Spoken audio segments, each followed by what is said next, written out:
Eu tô muito empolgada, porque eu tô com muita saudade de festa junina. Então, assim, não tem absolutamente nada a ver com o conteúdo do vídeo, o meu figurino. Mas eu achei que fazia sentido. Tá bom? Eu queria ter uma pipoca aqui, mas aí eu também não me preparei tão drasticamente pra gente ter, assim, todo um conteúdo junino.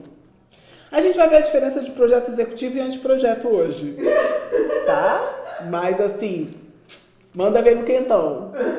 Com muita saudade da festa junina, da bandeirinha. Vamos lá. Vídeo de hoje é para esclarecer a diferença entre o anteprojeto e o projeto executivo. Ambas partes técnicas do nosso trabalho, certo? Certo. Premissa número 1 de todo ser humano que acompanha o meu trabalho. O meu jeito é simplesmente o meu jeito. Está escrito em pedra? Não está escrito em pedra. Tem que ser assim porque senão Emira briga? Não. Tem que ser assim porque está escrito em norma? Não. O jeito de fazer tem que funcionar para você. Olha só, até rimou, tá vendo? Pois é, então vou mostrar... E se rimou, é verdade. E se rimou, é verdade. Vou mostrar para você como que é no Estúdio M4 e aí você adapta caso você ache que precisa de adaptação no seu escritório, tá bom? Uma vez aprovada a fase de maquete, concepção, estudo preliminar do projeto, a gente vai desenvolver a parte técnica. E aqui a gente divide em duas partes, anteprojeto e projeto executivo. O projeto executivo contém o anteprojeto. Ó, Emir, como? Não estou entendendo. Vou te mostrar aqui um projeto executivo e até que parte a gente vai adiantar esse material na fase anterior, chamada de anteprojeto. Basicamente, quando a gente vai começar o AP, o anteprojeto, que a gente tem que, né? Você tem que criar intimidade com as coisas. Então, é AP e PE. Quando a gente vai fazer o AP, a gente vai basicamente fazer todas as plantas do projeto. Quais são elas? Planta de layout, planta de construir e demolir, ou demolir e construir, pode chamar do jeito que você quiser, embora a minha equipe brigue comigo porque demole primeiro, constrói depois, então seria demolir e construir, mas eu não tô nem aí. Eu falo do jeito que eu quiser. Nesse caso desse apartamento, a gente não construiu nada. Então, a planta de construir e demolir não teve nenhum tipo de briga dentro do escritório, porque era só demolir mesmo, tá? Então, não tinha nenhuma paredinha a ser construída, só a ser eliminada. Por isso, a gente tem a planta de demolir. O que a gente tem aqui, então, na verdade? A gente indica, tracejado, a parede que vai sair. Paginação de piso. Paginação de piso vai indicar o início da paginação, qual o revestimento e o rodapé. Então, esse tracejado que a gente coloca aqui em volta é o rodapé que a gente vai usar no apartamento. Às vezes a gente vai ter um monte de rodapé, se você tiver rodapés diferentes para cada ambiente. Às vezes a gente vai ter um só, como é o caso aqui, tá?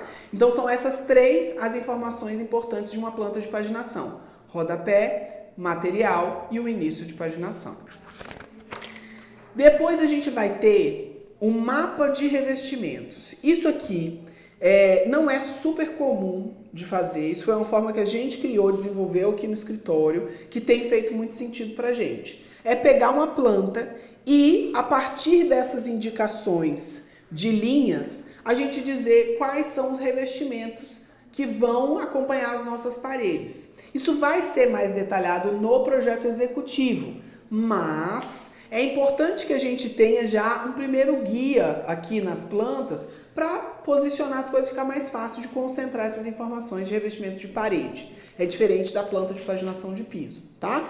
Então aqui, para cada tipo de linha, a gente tem um revestimento diferente, ou uma pintura diferente, ou uma textura diferente, ou papel de parede, seja o que for, tá bom?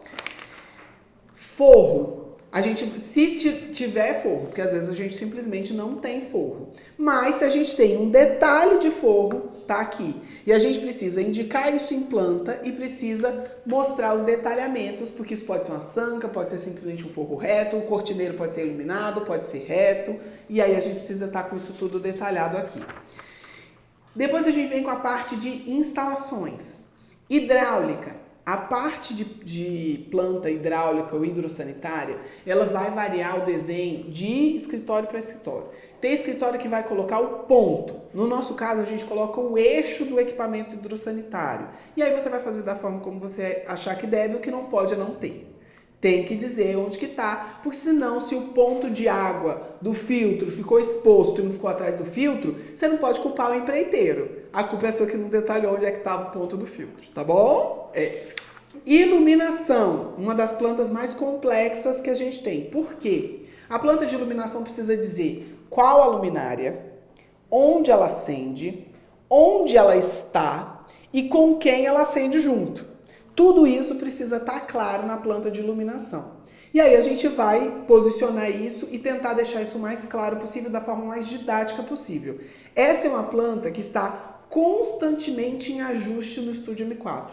A gente sempre busca fazer esse desenho de forma mais simples e sem perder qualidade. Por quê? Porque é uma das mais difíceis de desenvolver e revisar. Então, esteja atento ao produto que você está fazendo. Tomadas! Tem que posicionar as tomadas, tem que dizer se a tomada é baixa, média ou alta, tem que dizer se a tomada é de 10 amperes ou de 20 amperes. Olha, Mira, não sei por qual a diferença. No geral, a gente vai ter tomadas de 10 amperes nos nossos ambientes, mas alguns equipamentos como cafeteira, micro-ondas, forno, cooktop, eles podem exigir uma tomada de 20 amperes. E aí você tem que fazer o quê? Ler o manual do equipamento que o cliente escolheu ou que vocês escolheram juntos para colocar a tomada adequada àquele equipamento. Com isso, a gente conclui o anteprojeto do Estúdio M4. O que a gente faz nesse momento? Terminamos as plantas, a gente envia isso para o cliente em forma de PDF, a gente não imprime o anteprojeto. E aí a gente pede para o cliente olhar todos os materiais de acabamento que ele já aprovou na fase do estudo preliminar, mas ele precisa bater o martelo, que está tudo certo, é isso mesmo que ele tinha escolhido. A gente pede para que ele observe todos os pontos de acendimento das luminárias, porque se ele quiser um three-way, a hora é agora de colocar um three-way. E a gente pede que eles observem também todos os pontos de tomadas, porque se quiser acrescentar uma tomada, botar uma tomada USB, alguma coisa nesse sentido, a hora é agora. A gente bota e aí a gente traz de novo as mesmas plantas para o projeto executivo. O ideal é que a gente não precise fazer de novo ou refazer qualquer coisa, porque isso aqui tem que estar sido já bem feito no anteprojeto, para que a gente só se preocupe em fazer o detalhamento no projeto executivo. Tem escritório que não repete, entregou o anteprojeto, vida que segue, agora eu só vou mostrar detalhamento. Seu jeito, meu jeito, cada um faz do seu jeito, tá bom? O que é o projeto executivo então? É o repeteco do anteprojeto e é o detalhamento do projeto. As vistas são os detalhes de parede. É dizer se a parede tem pintura, se a pintura começa a meia parede, qual altura, onde que está o quadro, qual a altura da TV, qual a altura da bancada. Tudo que está em altura precisa ser detalhado aqui nas vistas. Então a gente tem a altura do quadro, a altura da bancada, a altura da mesa, a altura da luminária. A gente tem essa informação da luminária lá na planta de iluminação, mas eventualmente a gente precisa colocar aqui também para que o eletricista tenha precisão de entender o que se passa ali, por que aquele ponto está acontecendo no meio da parede. A altura de ar-condicionado, a altura de TV, aqui a TV está no meio da parede. Como é que a gente sabe qual que é a altura da TV? A gente tem exatamente a cota, 45 mais 15 mais 57 é a altura que a gente tem a TV. Inclusive, você que já está falando assim, é somando as cotas. A gente podia ter melhorado mesmo, podia ter feito uma cota única para a TV aqui. Todo projeto pode ser melhorado, tá? Então você não sofre não, tá tudo bem. Não tá errado, mas podia estar melhor. É sempre assim, você precisa analisar isso inclusive no seu projeto. Erros não podem passar. Melhorias podem sempre ser feitas, mas as melhorias também podem ser feitas para o próximo projeto, para que você não fique eternamente fazendo aquele executivo sem acabar com ele nunca. Depois a gente tem toda a parte de detalhamentos de marcenaria, marmoraria, serralheria, e aí a gente vai ter o detalhamento dos armários E aqui a gente detalha internamente todos os armários, a gente não entrega isso para a marcenaria fazer. Por quê? Porque a marcenaria executa, a gente planeja. Entendeu a diferença? Pois é, nosso trabalho é planejar, é criar o projeto. A marcenaria está preocupada em fazer um bom acabamento dentro daquilo que a gente estipulou como solução de projeto. Aqui ninguém detalha nossos projetos. A gente detalha porque pra gente é fundamental que a gente pense o todo do nosso trabalho. Se não, se o acabamento ficou ruim, a proporção ficou errada, não é culpa da marcenaria. Porque eventualmente a proporção precisa ser pensada por nós. E o acabamento, se não estava dito qual era o acabamento que a gente queria, eles vão fazer o que for mais fácil, mais barato, mais simples. Isso é natural.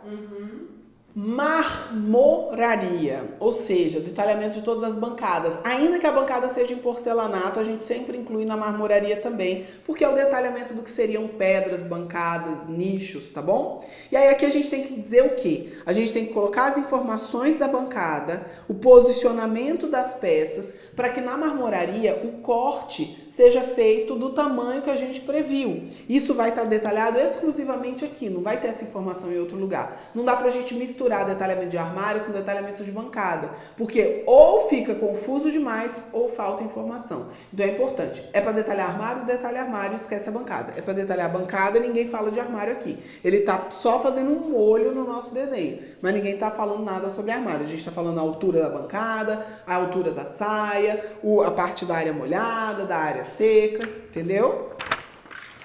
Se a gente tem peças de ferro, metalon, serralheria, a gente vai detalhar também. Se a gente tem vidros, espelhos, prateleira de vidro, box, a gente vai detalhar também. E a gente termina o projeto com uma sequência de tabelas que vai fazer com que o cliente não precise ficar caçando no projeto dele qual que é a especificação da torneira. Por quê? Tá tudo na tabela final. A gente vai ter uma tabela de mobiliário, a gente vai ter uma tabela de louças e metais. Então a gente diz quem é a louça, onde ela está aplicada, o quantitativo. É claro, Alice. Quem é a louça? É a cuba de embutir Lavínia. O nome dela é Lavínia. Lavínia 47 BL em aço inox polido de 47 por 30 com código da Tramontina. Tá bom, senhora. Entendeu? Quem é? Claro que é. Quem é? Quem é a cuba? Quem é a torneira? A torneira de parede para lavatório, link cromada, código 1178C, link da Deca. É quem? Jamais é qual.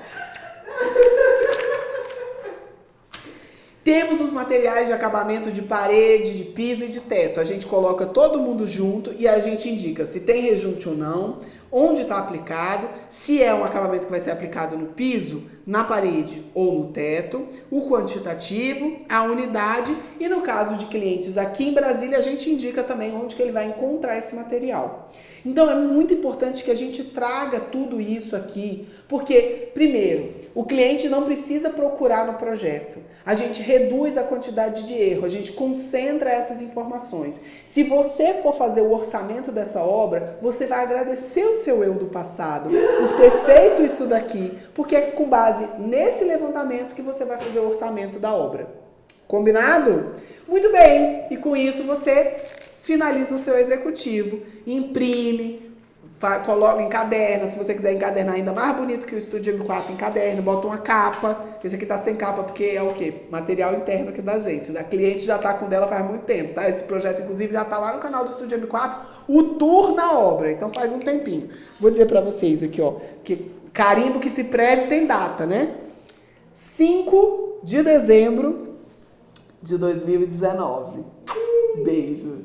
Tudo bom? E aí você vai entregar esse material para o cliente, você vai colocar isso numa caixa, você vai botar um laço, você vai entregar junto com um presentinho, você vai fazer como que você quiser. Faça uma boa entrega, crie um momento para fazer a entrega dessa finalização do trabalho. É fundamental para fazer esse marco desse momento em que você já não tem mais nada para entregar para o cliente. Combinado?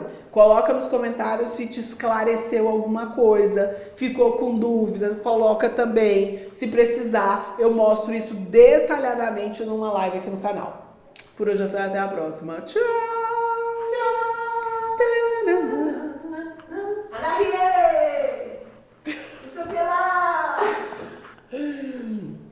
eu tô tentando lembrar.